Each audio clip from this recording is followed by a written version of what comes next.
Hello everyone, Utakata J6 back once again for the first time in a while here, and I am simply dying with anticipation for the upcoming releases of Better Than Wolves. The previous releases have made a lot of changes to the way Minecraft works, and so I've been delaying my Let's Play series that I've been talking about for so long until we can get 1.6 released, and also until Flower Child can put out his proper update to go along with that. But in the meantime, I wanted to show off a build that I'd recently constructed, something I've been working on for quite a while.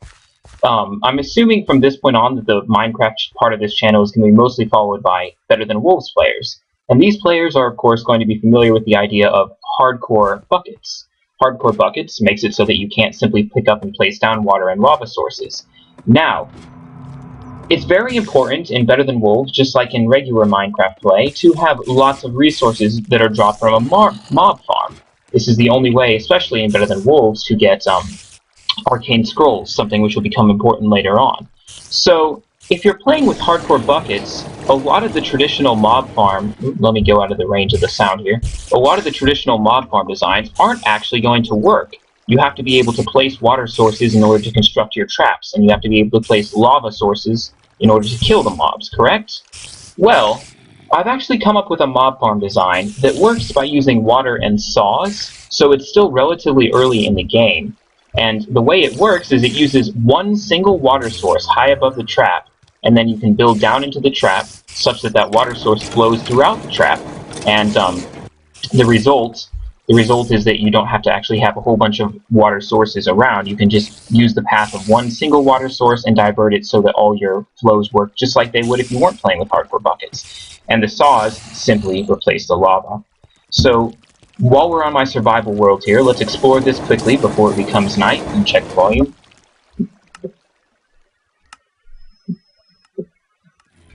This should be a bit better. Now, this zombie's going to... That was pretty lucky there. So, first of all, the most basic premise of this design is that it's supposed to be able to be constructed relatively early in the game. You'll see all you really need is about 8 saws and 5 hoppers. And what this does is it gives you a mob farm just like any other. As you can see, we have our rotted arrows, heads, so it tells you that we're playing in 1.5 here, and so on and so forth. This is especially useful in Better Than Wolves because, of course, we have a significant lack. We have a significant lack of iron in Better Than Wolves. Oh wow, look at that. We had a fully armored zombie. So now I can just simply come in here and take these iron pieces. Well, this is all fine and dandy, but just how far into the tech tree do you have to get to create it? I should mention, oh shoot. This is a vanilla glitch right now that mobs sometimes spawn in a place where they're not actually present. So there was no real danger from that creeper, but it certainly makes us freak out here. Anyway, if we still have a hopper in here, you'll notice that these water flows are going to be dragging mobs into the saws and then into the hopper where the items are collected. And as you go into the nether later on in the tech tree and get soul sand, you can see I've just got my first piece here, you can replace one of these cobblestone blocks with a hopper. And then you can go and start using this as an experience farm as well. So we go down to the lower workings, we go around, and we could be standing here if I had another hopper, soul sand, and so on. So let's take a look at how this works exactly. Get out of survival and start really ripping up the guts of this place. The bottom line is, all you really need to construct it is a hemp farm. It's just mainly hemp, cobblestone, or whatever building material you use, and wood. So let's take a look at that. Alright, so we've seen the mod trap in action, and we've heard more or less how it works. So we're going to go through this, and we're going to really figure out just what's going on here. How we can use vines, saws, and water to replace the usual tactic of drops, full water flows from water sources, and lava. So let's go back to the beginning here, as I turn my difficulty to peaceful and take an advanced look at just what's happening inside, layer by layer. So I should start off by explaining, these bases are technically 37 by 37 blocks. That's kind of a magic number to remember. However, for a couple of the first levels, as you can see, let's see if we can toggle down the ball. 0, so we can stop getting snow accumulation on here. For the first couple of layers, only about a 23 by 23 area is significant. So here we have an entrance shaft. 1, 2, 3, 4, 5, 6, 7, 8, 9, 10, 11, 12, 13.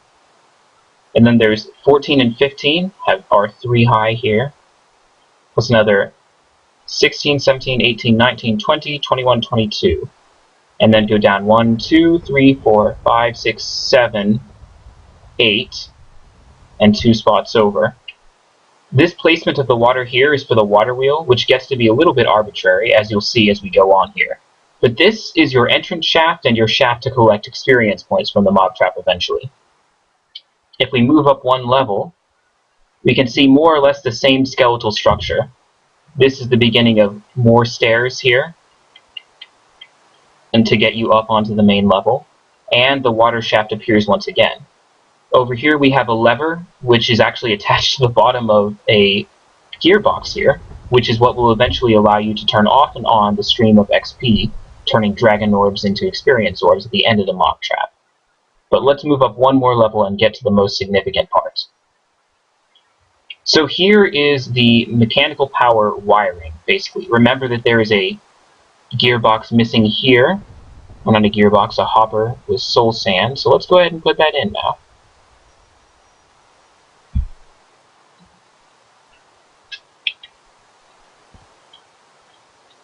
And the filter is soul sand. So we are going to be able to eventually get our dragon orb drops.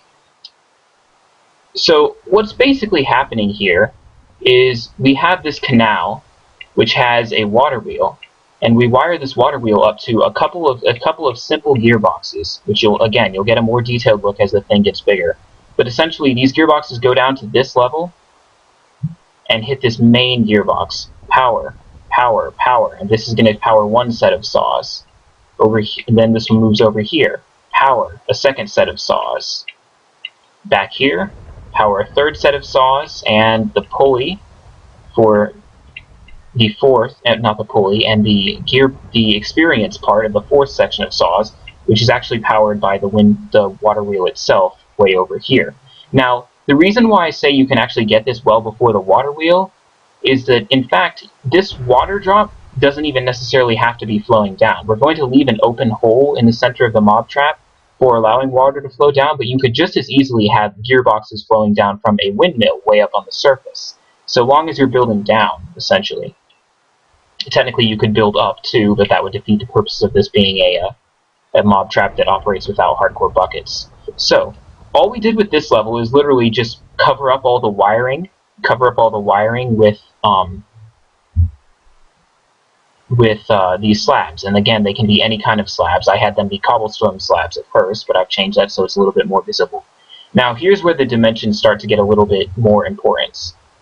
You can see glass goes 1, 2, 3, 4, 5, 6. 6 flows for the water right here. 7, 8, 9. And obviously the water is coming from this square, essentially. You're not filling in water sources here, they're flowing down from a higher level. Now, this part is actually adapted from a mob trap from another user, a mob trap which operates using non-hardcore buckets, where water sources were placed. And all I did, you can see the link in the description, which actually has a very helpful overlay of the basic carcass or shell of this mob trap itself. But all we really did was adapt the design so that the water flowed a little bit more naturally by itself and shrink a lot of dimensions by 1. Still, the link in the description should help for understanding a little bit of what's going on here. So the glass guides the water flow, and we see now that the gearboxes are starting to come up. Now here is the gearbox mesh, and this actually drives, if we can cause an update here, there we go.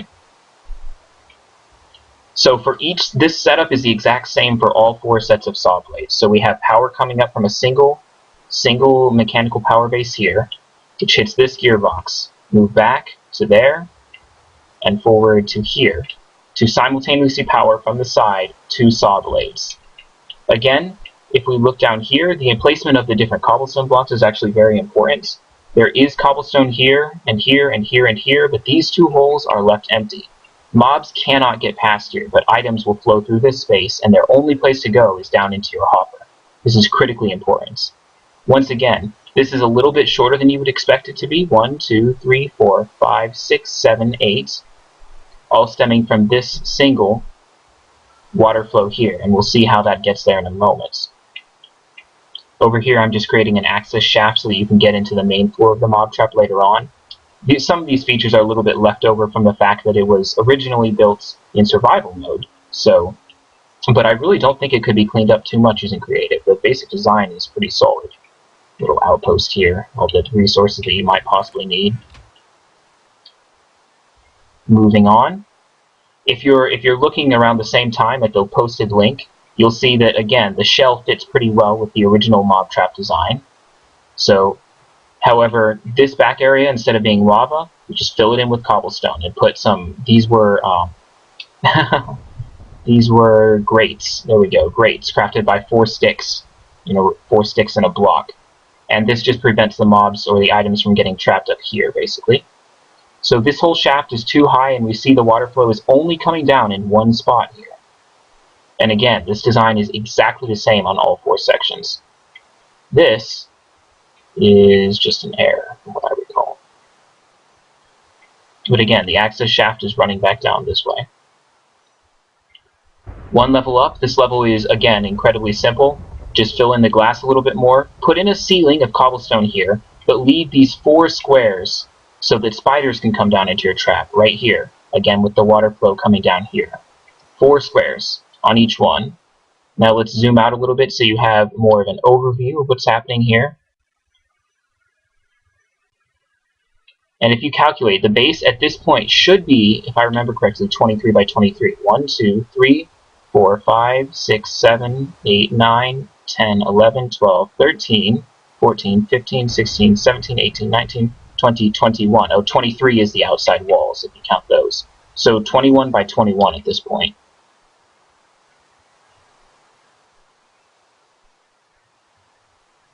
Did I forget to move up another level here? I may have. Oh, wait. I just went the wrong way. There we go. Now, I'm actually moving up quite a few floors at once here. This is where it gets really tricky, because this is where you need to center your machine around the place where you have water flowing. So in the creative map here, I have this as a water source, but actually in your maps, it's mostly going to be a water flow from the surface, from a river or a lake or a pond or something that drops all the way down to here. So let's take a careful look at the levels, because this is going to be completely different from the image that is attached in the comments, attached in the description here. So we still have our 21 by 21 base. Those holes are still empty, and this is the cobblestone from before. But at the center spot, place number 13, we want cobblestone in both of those 2 places, or whatever your building material is. Also, want it in one spot to the left. So 1, 2, 3 building materials there. Then we need these 2 cobblestone blocks, or building material blocks, to stop the water flow and direct it. What this basically does is it means that when we have these 4 water flows coming from the center, they only take a right turn, and only this space has water flowing down. If you have water flowing down any more other spaces, some mobs may not be able to get through, or your water flow may not point into the saws. It might point into the walls and such. So this is very important. And again, to double check the dimensions there, this is flowing down in the 8th spot. 7, 6, 5, 4, 3, 2, and then number 1 is where it's flowing off of here. This is why we redirect the flow. 1, 2, 3. If we look over at the left turn, I speak left turn and right turn as if we're coming down the water flow here. So if we look at the left turn, it doesn't make it past. It stops at the end here. But here we have another right turn. It's mimicked on all 4 sides. A lot of symmetry here, a lot of 4-way symmetry. Now to look at the center, this is pretty simple.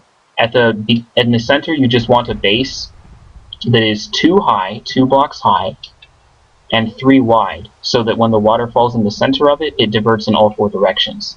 These 3 corner blocks here ensure that the water actually splits up properly. Sometimes, if you do it in certain other ways, the water might try to just flow off in one direction, for example. And the sides are just making sure that the water gets down to here at the right points. It doesn't particularly matter, if I remember correctly, it doesn't really matter how many of these interior blocks here you fill in, so long as you still have water flowing off that way and off this way. So the maximum would be 1, 2, 3, 4, 5, 6, 7, and then we notice that slot 8 is falling down. So then we just fill in the rest. And that's the basic design. From here on, it's pretty simple. You can make the, you're going to use a lot of vine traps and a lot of your building material, and you can make the floors in almost whatever design you want. I noted from the original video that the spaces were generally about 4 by 4. So you'll notice in the edge, the walls, I sometimes have 4 by 5 or 5 by 5, but you just make a pattern and continue it as many times as you want. The one important thing to notice is this area. You want to make sure that one, mobs aren't going to be falling down here too often, and two, that there's space for your water flow to come down, or possibly you might also need to have a gearboxes coming down, because as we recall, we need to power our water wheel somehow, and you could have done that by having gearboxes and axles coming down from a windmill. So that's basically an overview of how this thing works. Again, you stack it up, and since you are building underground, few people should have to manually fill in the shell here, but when you do fill in the shell, the outside dimensions go from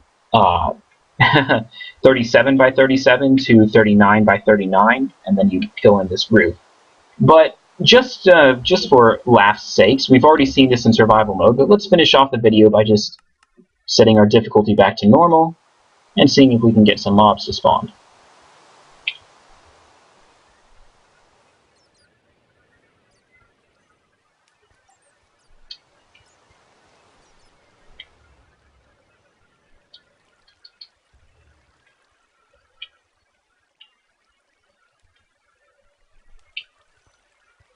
So they come down here, killed by the saw,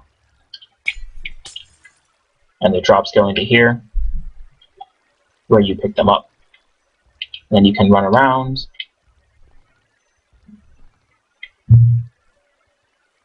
Oops. Got just a little bit short here, I can see, but that's just because it's the later one. Right click on that, and the experience pours through from the hopper that's up here, generally.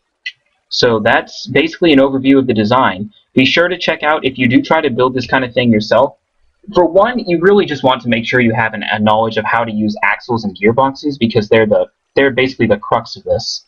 The whole map is built around knowing how to orient them. And then two, you're going to want to definitely take a look at the original mob trap design that I included in the link. Besides that, happy hunting.